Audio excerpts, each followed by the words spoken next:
My husband had been out of touch for almost 3 days. He had told me he might not reply for a while, but my worry grew with each passing day. I started thinking about calling the police. Just as that thought crossed my mind, one of my subordinates called. "Ma'am, your husband has passed away in an accident." I was in shock. Why did she call me instead of someone else? But I couldn't think about that. I needed to get to the hospital. There, I saw my husband's body, barely recognizable. "My name is Harper. I'm 28 years old. I got married 2 years ago, and my husband, Christopher, is 2 years older than me. We live together, and I work at an iced tea company. We both wanted to have kids someday, though we hadn't started trying yet."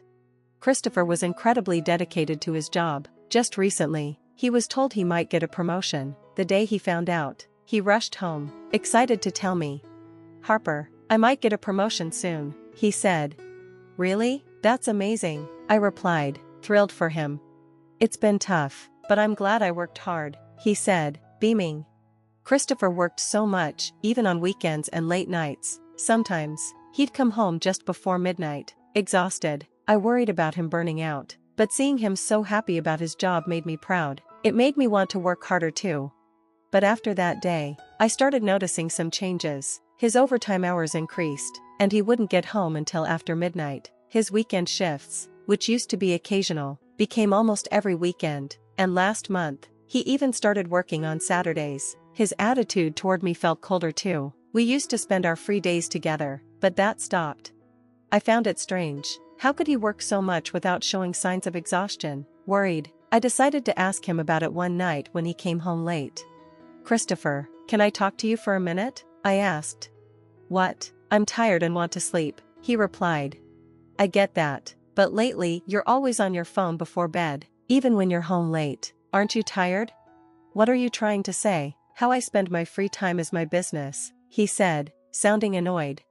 "Are you really that busy with work?" I asked, concerned.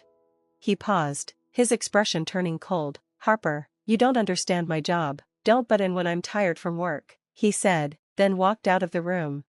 After that, my uneasy feelings didn't go away. Then, one day, I got into a car accident on my way home from work. I was rear-ended, and an ambulance took me to the hospital. I was bruised and needed to stay in the hospital for a few days for observation. I tried calling my husband to bring me some clothes, but he didn't answer. I called repeatedly and messaged him, but there was no response. He should have been done with work by then. Normally, he would at least reply to a message. Finally, after calling every few minutes, he picked up an hour later. As I started explaining what happened, he let out a big sigh. "Oh, you're so persistent," my husband snapped when he finally answered the phone. "Can't you tell I'm working overtime? I don't have time to answer every call." "I'm sorry, but this is important," I replied. "What are you talking about?" "I got into a car accident on my way home," I explained, trying to keep calm. "I'm in the hospital, my whole body hurts, but luckily, it's nothing life-threatening." "An accident?" he replied, sounding irritated. "What a hassle you're causing." I couldn't believe his response. "Huh?" I said, stunned. He continued, ignoring my shock. "Stop getting into accidents when I'm busy, and I'm not paying for any car repairs. Got it?" "All right," I said quietly, swallowing my disappointment. "But could you at least bring me a change of clothes?" "What? Why do I have to do that?" he snapped. "I'm exhausted, and now you're asking me to come to the hospital? You got yourself into this mess with your carelessness." "Carelessness?" I asked, surprised. The accident wasn't my fault, it was the other driver's. "Stop nagging. I'm not coming, and I won't be replying for a while. Figure it out yourself," he said before hanging up.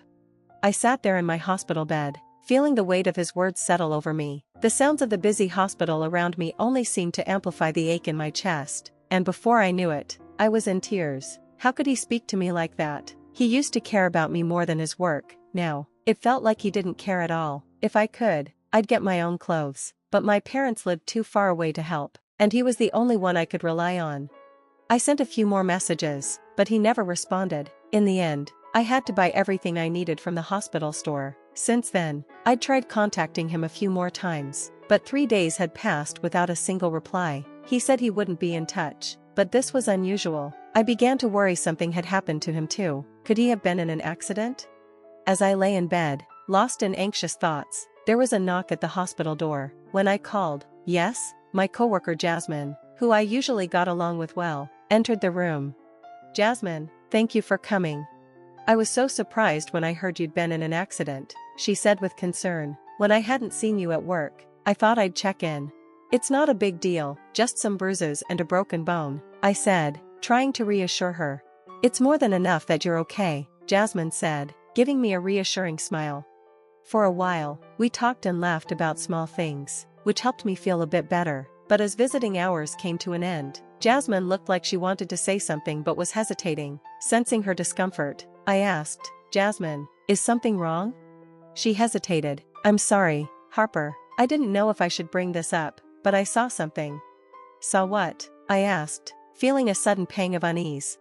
"I saw your husband, with Daisy." "When?" I asked, stunned.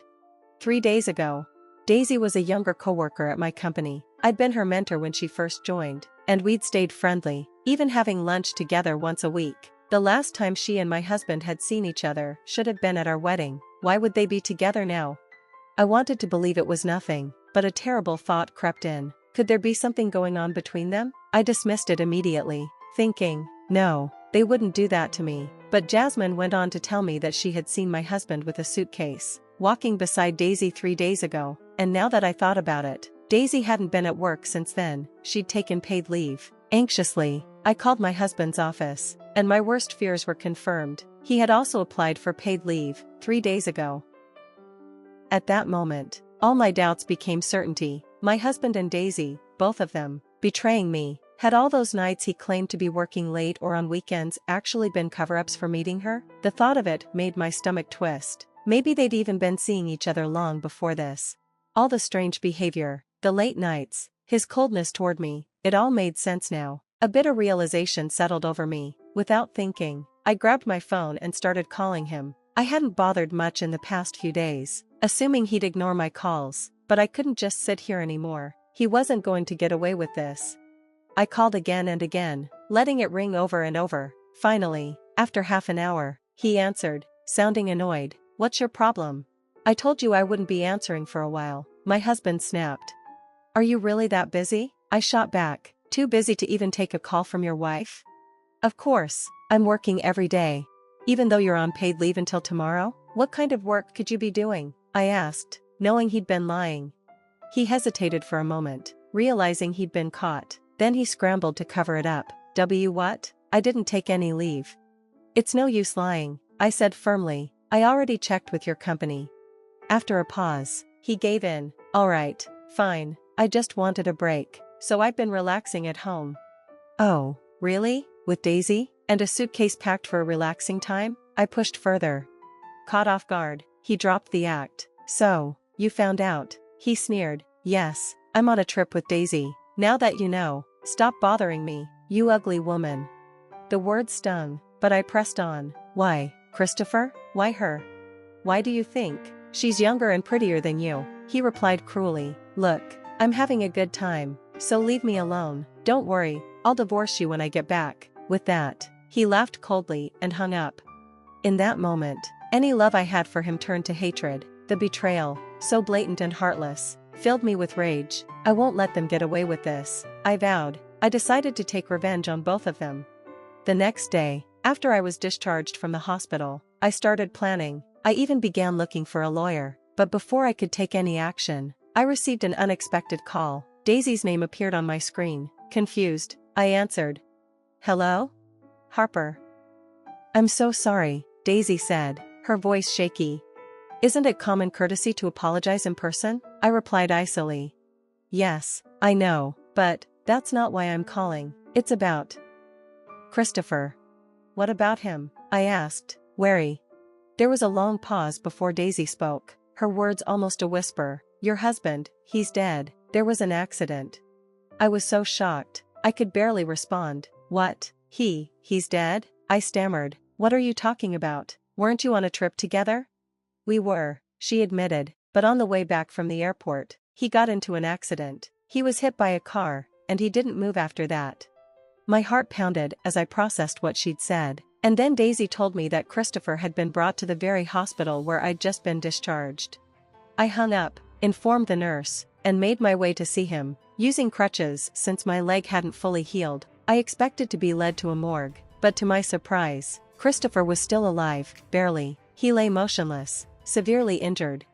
Just then, Daisy rushed in, gasping for breath. Seeing him lying there, she collapsed, shocked that he was alive but in critical condition. There was so much I wanted to say to both of them, but it wasn't the time. I told Daisy we'd talk later and left the hospital.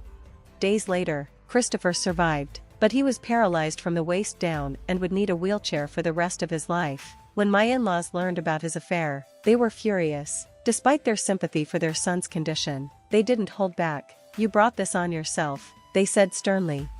After they left, I decided it was time to confront both Christopher and Daisy. I called her, and we arranged to meet so we could all finally talk. When I arrived at my husband's hospital room, I overheard him and Daisy in a heated argument. "If you hadn't pushed me, none of this would have happened," Christopher shouted. "It's all your fault." "What? You're the one who insisted we take that route. Don't blame me," Daisy snapped back.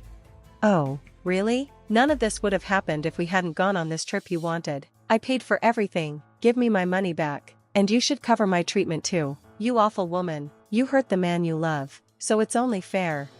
Daisy scoffed. "Are you serious? With a guy like you? This was just a fling. I have no intention of seeing you again."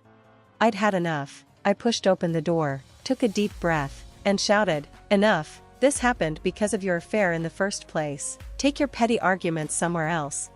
They froze, finally noticing I was there. Their faces turned pale with shock, but I kept going. "Are you both really arguing in this situation? Do you even understand where this has led you?" Christopher quickly tried to play it off. "Harper, don't worry, I'm breaking up with this ridiculous woman." I raised an eyebrow. "Oh, really?" "Yes, I've realized it's always been you for me, Harper," he stammered. "Let's just forget this and start over." "Start over?" I laughed, unable to help myself. "Didn't you tell me we'd get a divorce when you got home? And now, after you've fought with your affair partner, you think I'll take you back?" He looked stunned. "Harper, wait, didn't you love me?" "Love? Don't twist things. You were the one who betrayed that love. You can't just come running back when it's convenient for you. I'm not as gullible as you think. Stay out of my life, and regret this for the rest of yours." Christopher's face went blank at my words. Daisy, pale and trembling, didn't say a word. Later, I was officially discharged from the hospital and went to stay with my parents. With a lawyer's help, I finalized my divorce from Christopher. I demanded alimony from both him and Daisy, which they paid in full. Christopher lost his job when his company discovered he'd been misusing funds to finance their affair. His paralysis made it unlikely he'd find work again, and the company was now also suing him for damages. As for Daisy, news of her affair spread quickly around the office. She became the target of cold stares and whispers, eventually leading her to skip work frequently. Soon, she resigned under the pressure. Now, those two will likely struggle for a long time, but I feel no sympathy. They created this mess themselves.